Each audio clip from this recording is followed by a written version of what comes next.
Hi guys! So ito na ngayon, as promised, I'm gonna do a minivan tour ng aming Jaggi multi-cab or minivan. So, to start off guys, a little trivia for this. We bought this car a year ago and via marketplace lang to actually guys, and mura lang talaga yung presyo niya, kaya nagustuhan ko din kasi yung kulay niya guys na blue, parang macho talaga yung blue na kulay.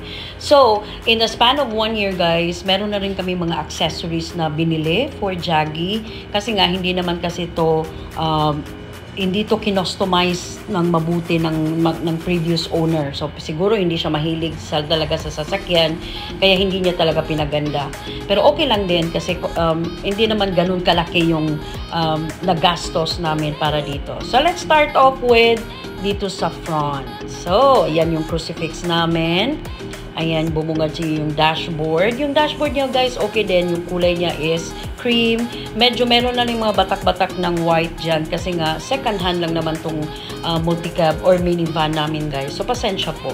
And yan din, nakalagay dyan yung adjustment ng mga headlights. Kung ano man yan. So, daddy only knows. Also, yung driver yan, ang alam kung paano yan i-adjust. And then, dito naman is bumili kami ng leather na takip para sa kanyang manibela ba to? O yan, kasi nagustuhan lang ni daddy, gusto lang niya na may design na ganyan. And it's ang brand niya is Suzuki of course, na maganda talaga at matibay ni naman ang Suzuki. And yan of course yung kanyang mga odometer, or wala na pala yung gasolina, lalagyan pa yan, or bibili pa si daddy today ng gasolina, pasensya.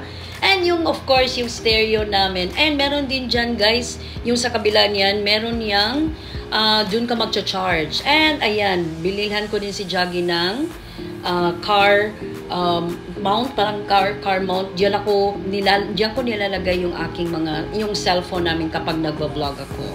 And then dyan din merong lagayan na kung anik-anik kay daddy. Dyan yun sa driver's seat, mga documents, kung ano-ano pa man yan. And dito naman yung sa bottle or sa can, kung ano man yung lalagay mo na drinks, pwede yung lagyan dyan guys. And may extension pa yan. Ayan. It's very simple lang talaga good guys, itong minivan na DA64 van. Ito yung model ng aming sasakyan. Ayan, yung aming camera. It's a Lenovo camera. And yan din yan yung isa sa mga accessories na binili namin online. Si Kuya actually yung nagbayad. So thank you again Kuya for all of these accessories na binili mo last year para kay Jaggi.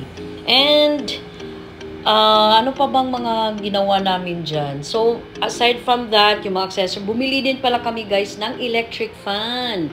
Ayun, kasi kinailangan niya ng electric fan sa likod guys, kasi nga hindi talaga umaabot ng masyado yung aircon, kasi alam naman natin na maliit lang kasi yung makina niyan guys, so hindi talaga yung compressor niya.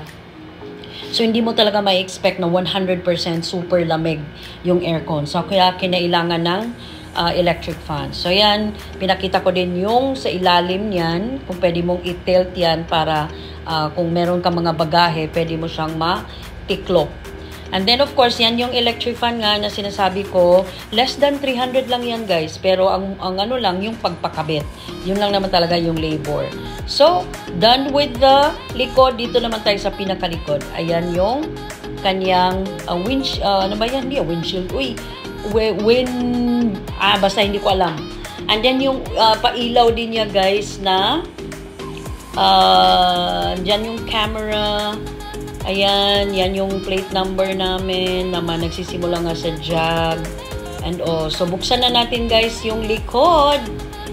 Excited ako sa likod guys kasi malinis ba? Tingnan nga natin. Oh, so bubungad sa inyo dyan yung paspas, yung mga payong. May dalawa kaming payong, yung isa may tag pa. Lahat ng payong na yan guys, bigay sa amin ni Papay. Thank you again Papay for your generosity. So may paspas dyan guys kasi everyday nagpapaspas si daddy. And may Coleman pa pala kami dyan guys. Kasi tuwing nagka-carbon kami, nilalagay namin yung mga isda dyan para hindi siya mangamoy. And eto guys, dapat sa loob na talaga yata to ng bahay. Kasi ito is intended talaga for sofa storage. Pero nilagay mo lang muna namin dyan kasi wala pa kaming upuan na ipaglalagay dyan sa likod. So yan, nilagyan lang namin ng mga random stuffs good guys. Kung anik-anik lang, yung mga gamit sa sasakyan, mga heramenta and all. May ano pa sa itlog para mas madali lang sa amin. Meron na kami kaagad na lagayan ng itlog. Ayun, super handy and super laki talaga ng sasakyan din ito guys. Tamang-tama din ito sa amin kasi it can accommodate up to 7 to 10 people. Yung 4 siguro kasya or 3 dito sa likod. Yun nga lang, wala pang upuan. So yun, isarado natin yan. Yan yung sa left side. And masaya ako guys na kahit papano, kahit nakapundar din kami ng sasakyan guys. Kasi let's face it, kung meron ka sasakyan ngayon, it's really a necessity. It's no longer a luxury. Ayan, so sa kabila, ganun pa rin yung niya, yung upholstery niya is blue. Kasi nga binagay din ng previous owner dito sa kulay sa labas which is blue din.